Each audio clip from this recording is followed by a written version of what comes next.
Hello there, it is I, Shadow the Hedgehog, and this is part 1 of my FL Studio tutorial, or, more accurately, my music making tutorial. This series will be much more about how to write songs from a musical standpoint, rather than how to use FL Studio. However, in this first video, we will go through the basic features of this program, before moving on to the basics of music theory. It is worth noting that I have never properly studied much music theory, and will mostly talk about extremely basic things, or stuff I've picked up myself. Studying is not essential, but probably still worth trying. Also, the version we're using here is FL Studio 20.9, I think. Maybe it's 21, I don't know. I don't think there's much difference either. Whatever, here's what you get when you open FL Studio. This is not an empty project. However, when you open the file menu, you actually have a bunch of templates to choose from. Here's shown as a screenshot because OBS refused to capture it. As you see, you can start a project with some sounds and filters already selected, and even pick genre-specific templates. You can even choose one of these to be your FL Studio's default by going into General Settings, right there. But I've always used the default one, with a kick, a clap, a hat, a snare, and a general limiter which enhances the project's sound quality. Speaking of, here's the mixer. Everything in the project is part of the master and separated into these inserts. As the name suggests, this is where you're supposed to do mixing and mastering, even if I never do it. And of course, here we have our Piano Roll, where we do our magic. This is where I made all my iconic songs, so don't get too excited and piss your pants. Now, all we do in here is play an instrument, that instrument being whatever we've selected here in the channel rack. The numbers refer to which insert in the mixer the instrument is part of, and the word next to it is where you select the instrument in question. In our case, a default kick sound. Now that I have heard the beautiful melody of a shitty kick, I wish to also hear a shitty clap, which is why I'll select it from the channel rack, but watch out. That is another shitty kick. What the fuck is going on? Well, for whatever reason, after selecting from the channel rack, you need to hit the Piano Roll button, or the selection won't work. Just a tip to save you some time later on.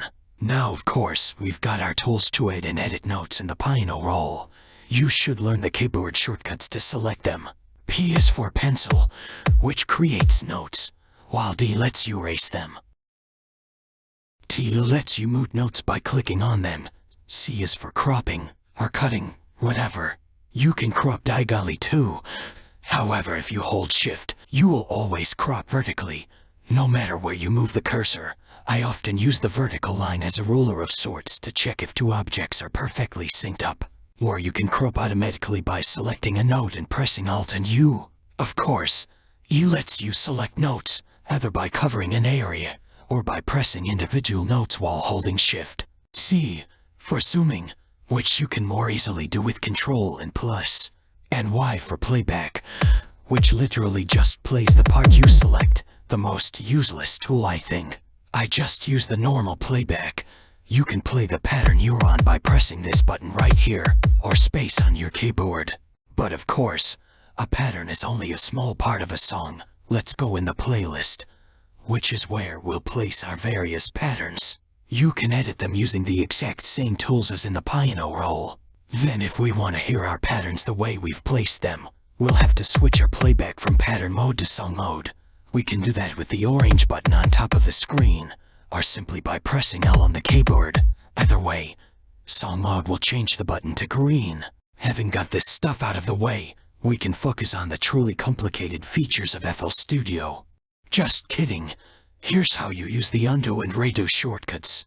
Control-C will undo the last action, obviously, but if you press it again after that, it will redo it. But what if you want to undo 2 or more actions? Then you hold the Alt key while using Control-Z. That's right.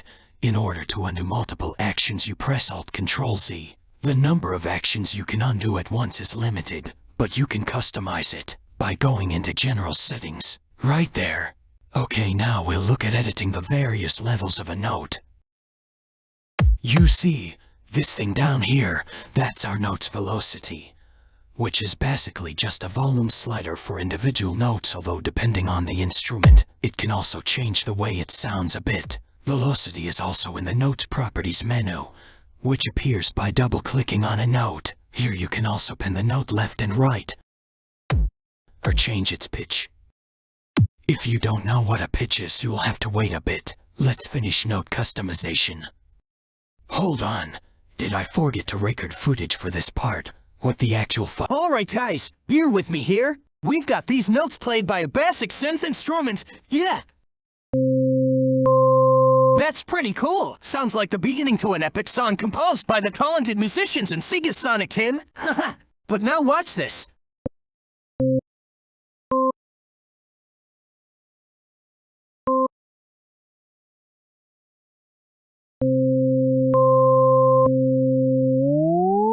Ooh, did you hear that, buddy? That was smoother than me grunting rails in the many levels of Higam Sonic Frontiers. Aren't you curious to know what you just witnessed that your mortal mind could not comprehend? Basically, this triangle symbol, and note in up here, is the symbol of a sliding note. When you put a sliding note over a normal note, the normal note sound will literally slide to the other ones, creating that butt-ticking effect you just heard. Remember, the final sound's duration is determined by the normal note's length.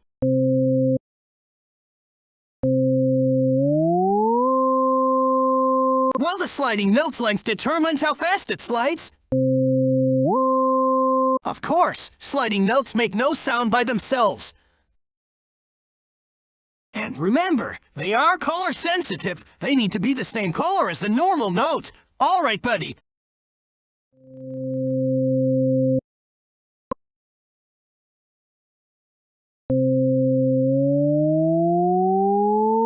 Well, I think that's all about sliding notes. Remember, to create them, press the triangle in the upper left.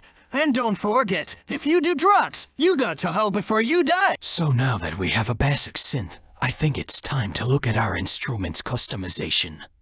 This gear button opens our settings, which are divided into sections. The first section here is the one for customization specific to this instrument, while the others are in common between all plugins you open in FL Studio.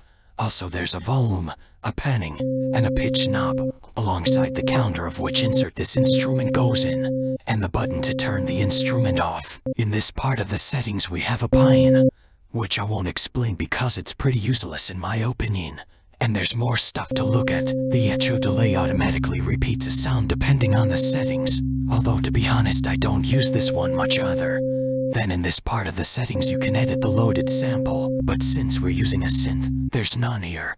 In previous versions of FL, these options weren't even available for plugins. Let me use the clap sound to demonstrate what we're looking at. You can reverse the sample and delay its beginning and end. You can also change its pitch and speed, although these knobs are pretty troublesome, and I never took the time to learn how to use them correctly because I have Audacity. We are almost done with this bullshit, so let's look at a few more features. Our song speed is determined by the tempo, which is determined by the number of beats per minute. Up here, editing an audio to be faster will change its pitch or distort it, but this speeds up the project itself, so it has no negative effects. Now that we're in the playlist, let me show you one of FL Studio's most abused features, automation clips. Their purpose is to change a value, for example, volume over the course of the song. If you right-click on the volume knob, you will be able to create an automation clip, which will appear in the playlist. Then you can set the volume to start at 0 and to slowly rise during the song, like this.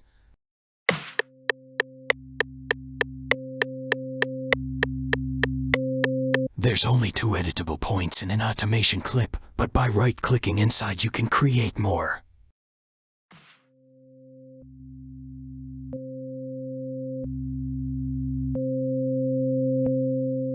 Also, between 2 points there's a midway point, which you can hold and move to make the lines rounder. Then by right-clicking on it you can make the line straight again after Pride Month ends. Automation clips can be made out of pretty much any changeable value, like this knob, whatever it is.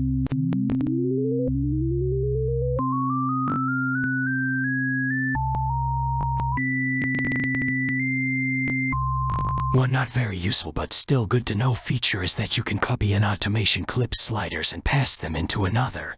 Just left click on the clip symbol, go to Articulator Tools, and select Copy State, then go to the other clip and select Past State, and boom.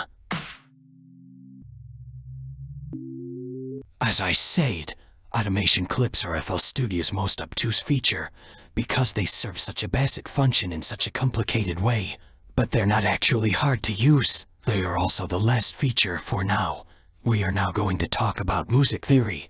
Are you ready, kids? Heck yeah, Captain! Who say that? Let's start from the beginning. Every sound in the universe has a pitch. Scientifically speaking, pitch is some shit relating to vibrations and frequency. But here I'm trying to explain it simply. So singing in falsetto means singing in a high pitch, and deep voices have a low pitch. That's all pitches, high or low. However, instruments are very cool.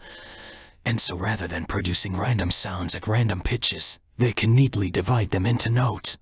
We have 7 notes: C, D, E, F, G, A, and B. They're also known respectively as Do, Re, Mi, Fa, Sol, La, Si. Going from the first to the last is called a scale.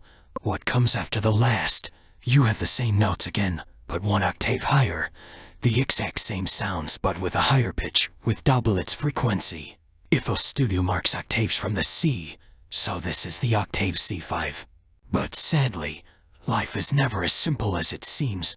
What's up with those black keys? Basically, the distance between 2 notes is called a tone, but you can have an even shorter distance, called a semitone. If you take a note and go up a semitone, that's a sharp note. If you go down a semitone, that's a flat note. A lot of them overlap, of course.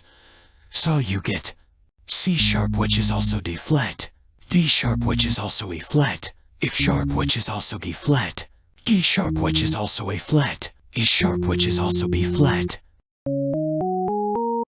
So a scale of all notes makes a total of 12.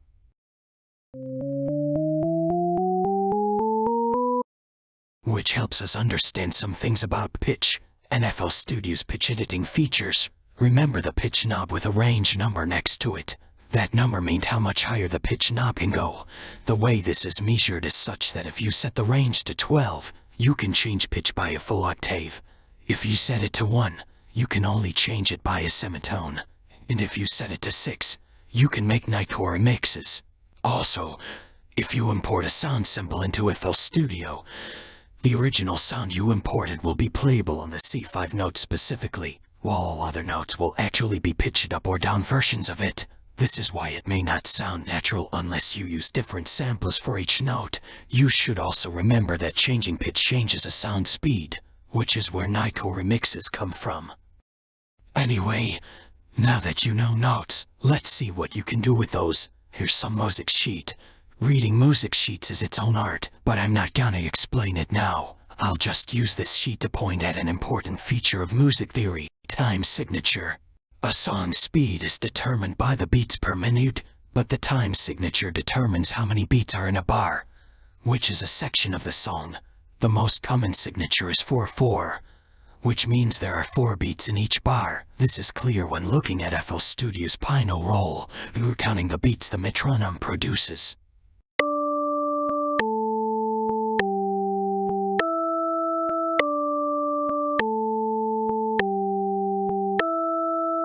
So, as you've seen, FL Studio uses a 4/4 time signature by default. But what if I want another? Waltzes use 3/4. What if I want to write a waltz? Well, you can just add a signature change. This shit's easy, LMAO. But that's where the easy stops. Check this out. These are FL Studio's automatic chords.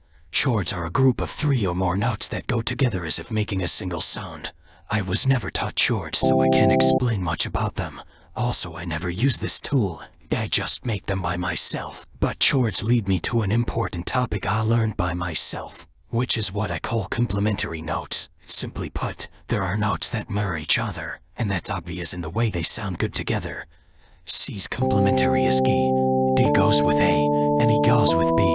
If is left out, but fuck it.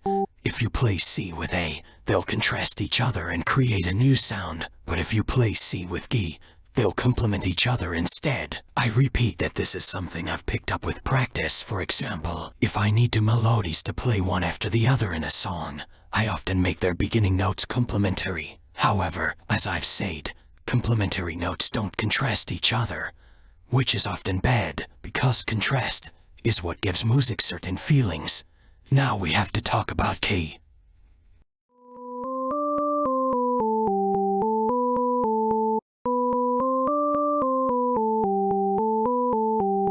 This is the Ode of Joy. Now let's say, hypothetically, that you wanted to write a second part to this melody. What should you do? Well, the first thing to do would be remain in the same key. The key is basically the scale, or the set of notes a song uses, because most songs really only use one specific set of notes, and going outside that tends to sound wrong. This version of the song uses all the boring ones: C, D, E, F, G, A, and B. That's called the key of C major, but this random sheet I found online is different. It uses C, D, F, G, A, and B flat. That's called the key of F major. Don't ask me how the names are decided. The point is, most songs remain in only one key, and the key is pretty important to determining the song's feel. Although both of these statements are not absolute, it's not illegal to go outside or even change the key, and it's not always going to sound bad, but there are exceptions, and I suggest mostly sticking to one key unless you have a good idea in mind.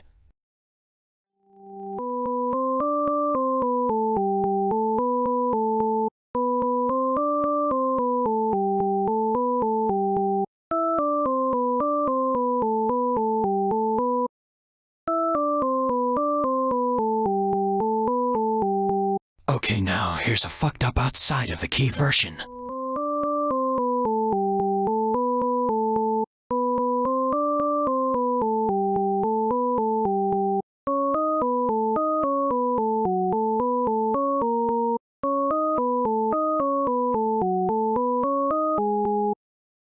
Alright, so let me check. I've explained FL Studio's tools, some settings, then went on to music theory. Notes, time signature, chords, keys. That might— oh wait, I almost forgot. Drums. You've gotta know about drums.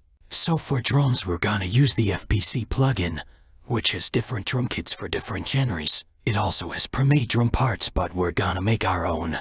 To be honest, you could be fine just using samples, but it's still best to know how this shit works. Most of what I know about drumming actually comes from 8-Bit Music Theory's video that I'm gonna link. Go watch that for a more in-depth explanation. But mine, as someone who's never drummed in his life, goes like this.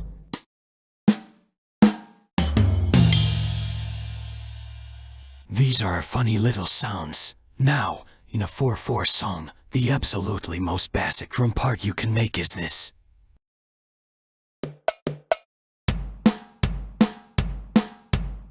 Just 4 identical beats in a loop. It works as a start, but it's gonna get pretty boring if it remains always the same. Yeah, so you need some variation. Here's an example of that.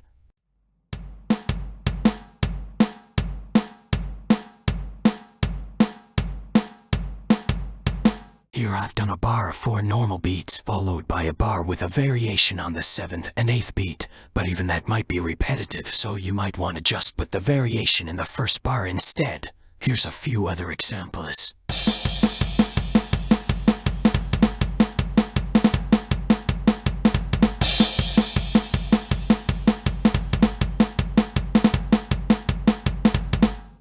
Alright, that was only one example, my bad, but I didn't record any more footage, so just go listen to your favorite songs and keep an ear out for the percussion. Now, we've been talking about what's known as drum loops, but loops aren't the only thing drums can do. They can also do drum fills.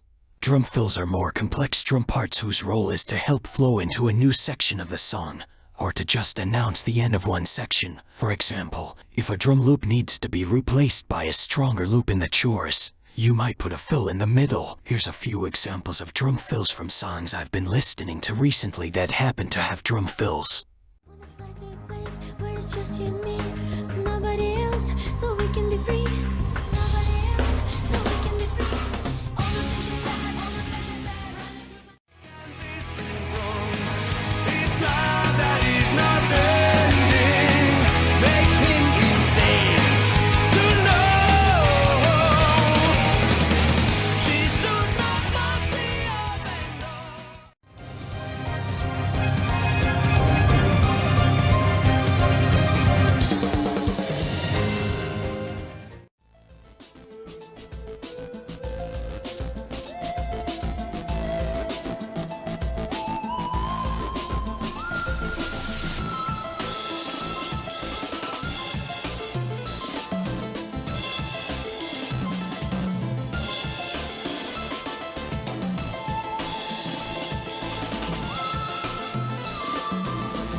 I hope this kind of helped explain drum fills. Unfortunately, they're even harder to write in FL Studio than drum loops, which is why I suggest sampling a lot.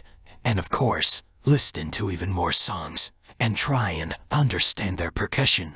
Because you're gonna need to take lots of inspiration to make the truly interesting stuff. If you feel bad about copying, all I have to say is don't. There's only so many possible variations. My general rule is that trying to replicate your favorites will let you make something new. And that's not only true for drums but for all music. Writing, especially as an amateur like me, is often like trying to copy a song and then accepting whatever the result is. For most of my work I can name a bunch of songs I was trying to rip off. And sometimes it's obvious, sometimes not, just as some of those results are bad and some are actually pretty good. Anyway, what I'm saying is, listening to lots of music, perhaps even analyzing it, and deciding what you like and why, that's an important part of training yourself to write music. There's probably also exercises and lessons and shit. I had 3 years of piano lessons, which included rhythm lessons, so it'd be stupid for me to say that classes are useless, but also, going into the field is what makes perfect. I don't know how useful this video has been. I would hope at least a bit. I already recorded myself making a full song, before deciding to take care of the most basics first. Oh, I'll probably post that later on. For now you get this. It's not very good. Enjoy.